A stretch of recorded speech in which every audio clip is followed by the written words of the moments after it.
dead and another is hurt after a shootout. The suspect was also hurt. CBS 2's Dave Lopez is live in Whittier for us. Dave, what can you tell us?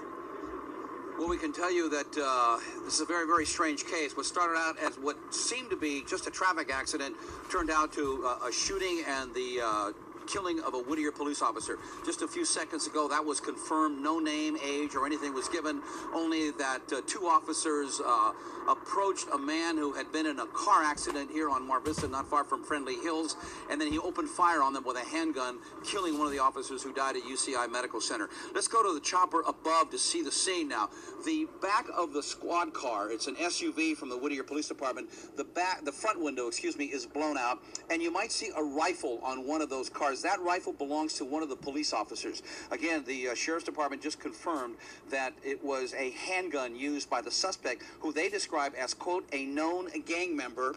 What happened was the gang member, the alleged gang member, according to the police, got into a traffic accident on Mar Vista. He actually hit about 2 or 3 different cars, we are told, and then he came to a stop sign, asked a couple of the people that he was in the accident with to help him push his car around the corner.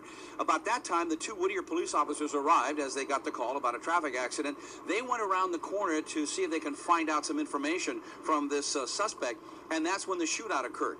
Now, right now, the Sheriff's Department, which is taking over this investigation, they do not know what caused the shootout. They don't know what was said. They don't know if the officers were just ambushed, but from the sounds of it, the detectives think that the officers went around the corner, saw this known gang member, and then he just simply opened fire, hitting both the officers. The suspect was also shot.